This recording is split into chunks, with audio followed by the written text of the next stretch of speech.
ఓం శ్రీ మహాగణాధిపతయే నమః. శ్రీ గురుభ్యో నమః. శ్రీరామచంద్ర పరబ్రహ్మణే నమః. మాతృదేవో భవ, పితృదేవో భవ, ఆచార్య దేవో భవ, అతిథి దేవో భవ.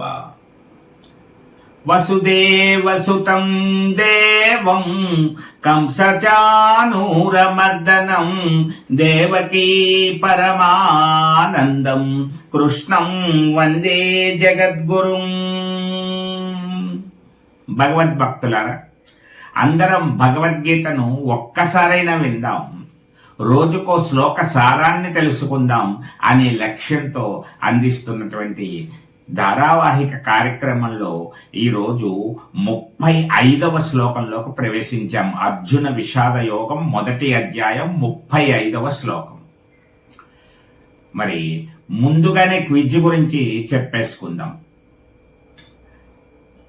ప్రతిరోజు క్విజ్ అనే కార్యక్రమంతో 3 ప్రశ్నలు మీకు ఇవ్వడం జరుగుతుంది. ఇప్పటికి 6 ప్రశ్నలు అయ్యాయి. 7వ ప్రశ్న రాసుకుంటూ ఉండండి చక్కగా. అవన్నీ ఒక పుస్తకంలో రాసుకోండి. అవి తర్వాత మీరు ఎవరికైనా చెప్పడానికైనా, ఏదైనా వేడుకలు అవి జరిగేటప్పుడు ఈ మధ్య ప్రశ్నలను అడిగి బహుమతులు ఇస్తున్నారు కదా, అలాంటప్పుడు భగవద్గీత నుంచి కొన్ని ప్రశ్నలు అడగచ్చు. అందువల్ల 7వ ప్రశ్న ఇప్పుడు, పార్థసారథి అని ఎవరిని అంటారు? శ్రీకృష్ణుడు. మీకు తెలిసిందే కదా జవాబంతా. శ్రీకృష్ణుణ్ణి పార్థసారథి అంటారు. ఇంకా 8వ ప్రశ్న, కౌరవులకు తండ్రి ఎవరు? కౌరవులకు తండ్రి ఎవరు? ధృతరాష్ట్రుడు. కౌరవులకు తండ్రి ధృతరాష్ట్రుడు. ఇంకా 9వ ప్రశ్న, పాండవులకు తండ్రి ఎవరు? పాండురాజు. పాండవులు ఎవరి కుమారులు అని అడిగిన పాండురాజు కుమారులు అని చెప్పాలి. పాండవులు ఎవరి కుమారులు? పాండురాజు కుమారులు అని చెప్పాలి. ఇవి క్విజ్ ముందు చెప్పేసుకున్నాం. ఇప్పుడు 35వ శ్లోకాన్ని చూద్దాం. ఏతాన్నహంతుమిచ్చామి జ్ఞతోపి మధుసూదన. ఏతాన్నహంతుమిచ్చామి జ్ఞతోపి మధుసూదన.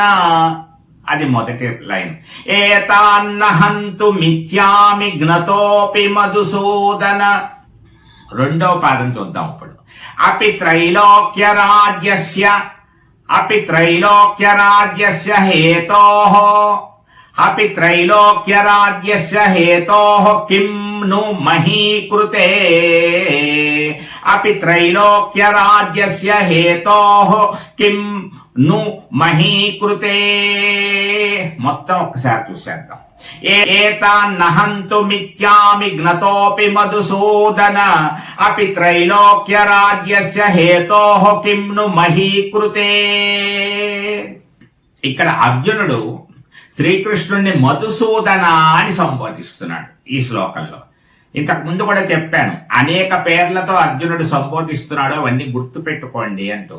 ఒక్కో శ్లోకంలో ఒక్కోసారి అచ్యుత అని ఒక చోట అంటున్నాడు, అలాగే మరి కేశవ అని ఒక చోట అన్నాడు, ఋషికేశ అని ఒక చోట అన్నాడు, ఇప్పుడు మధుసూదన అంటున్నాడు. ఇవన్నీ కృష్ణుడికి కలిగినటువంటి నామములు. ఓ కృష్ణ అంటూ ఏం చెప్తున్నాడు? జ్ఞతోపి, నన్ను చంపడానికి సిద్ధంగా ఉన్నవారు అయినప్పటికీ, నన్ను చంపాలనే కోరికతో ఉన్నప్పటికీ, వీళ్ళనందరినీ కూడా త్రైలోక్య రాజ్యస్య హేతోః,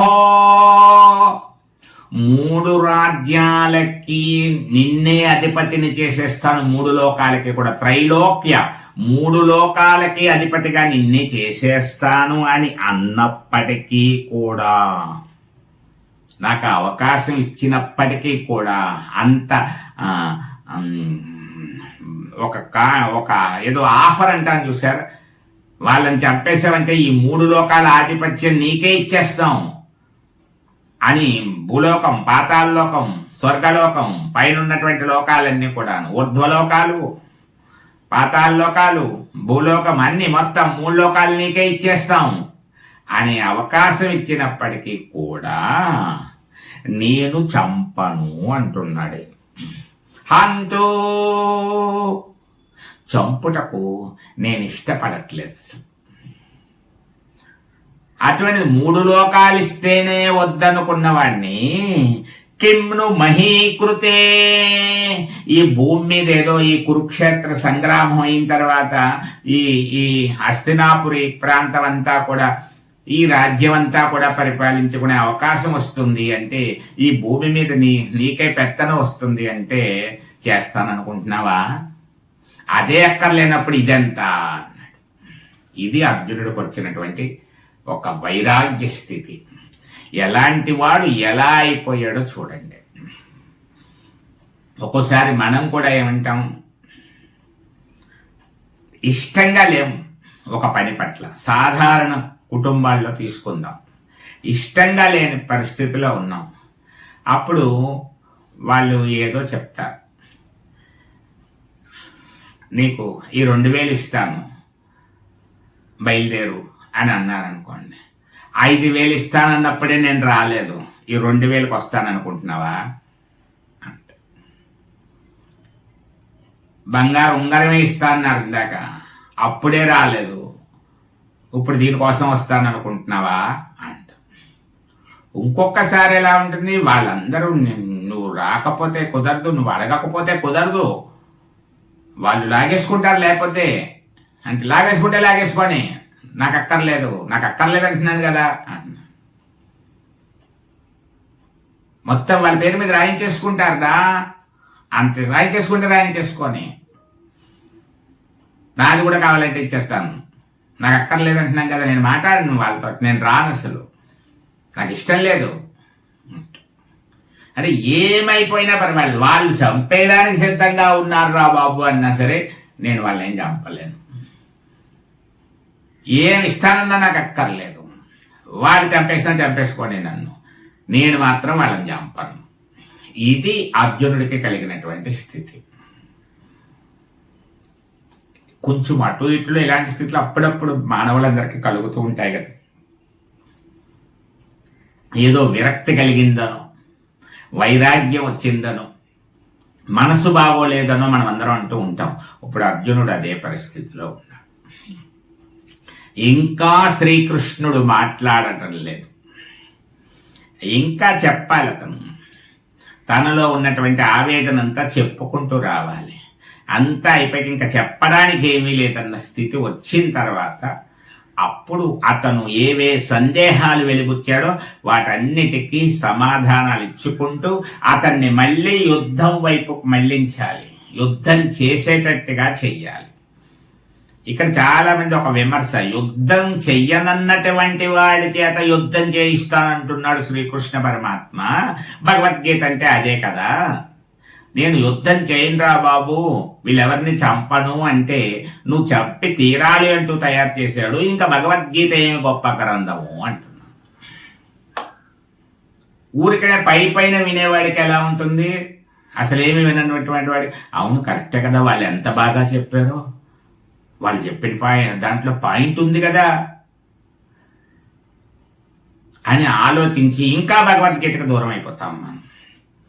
ఇక్కడ యుద్ధము కాదు, మనం గమనించవలసినటువంటి విషయం మీకే అర్థమవుతుంది ముందు వెళ్ళినప్పుడు. ఒక కర్తవ్యము చెయ్యవలసినటువంటి పని, ఎవరు ఏ పని చెయ్యాలో ఆ పని చెయ్యాలి. తాను చెయ్యవలసిన పని నుంచి తప్పుకుంటున్నాడు. ఇక్కడ చెయ్యవలసిన పని చెయ్యకుండా పలాయానం చిత్తగిస్తూ దానికి ఏవేవో మాటలు చెప్పు వైరాగ్యంలోకి వెళ్ళిపోయి నిరాశతో ఉండడం అనేటువంటిది కూడని పని. డ్యూటీ ఈజ్ గాడ్, ఎవరికి నిర్దేశించిన పని వారు చేసి తీరాలి అనేటువంటిది భగవద్గీత యొక్క ముఖ్య ఉద్దేశం. ఇంకా వివరంగా చెప్పుకుందాం, మనకి సమయం ఒకటి ముఖ్యమని చెప్తున్నాం కదండి. చాలా మంది తక్కువ సమయమే అంటున్నారు, కాబట్టి నేను కూడా చాలా తగ్గించుకునే ప్రయత్నమే చేస్తున్నాను. మరి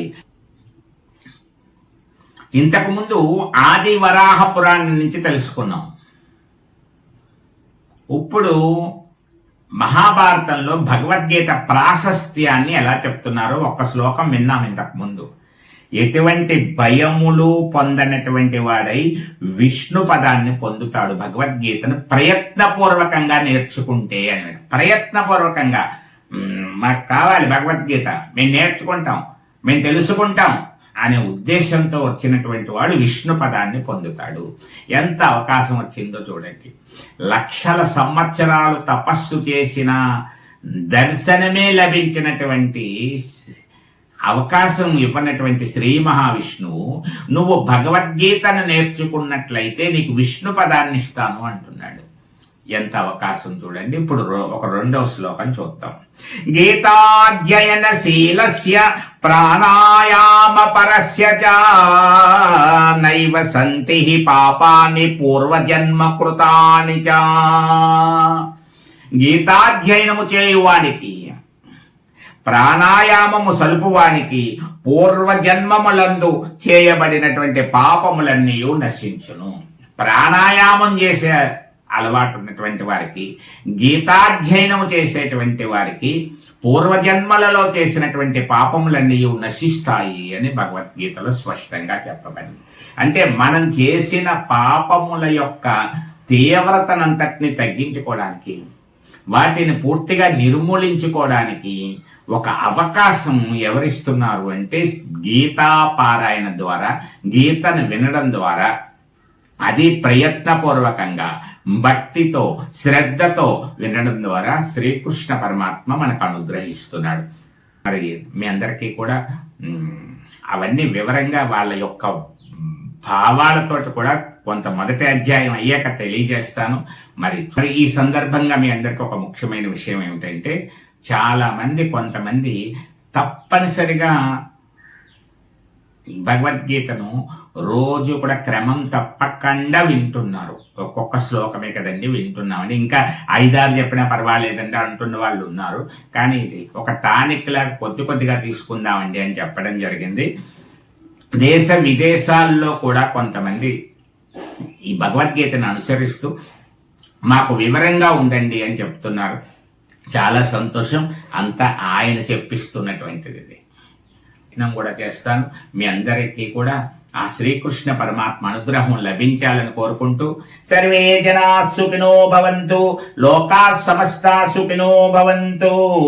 హరే రామ రామ రామ హరే హరే, హరే కృష్ణ కృష్ణ కృష్ణ హరే.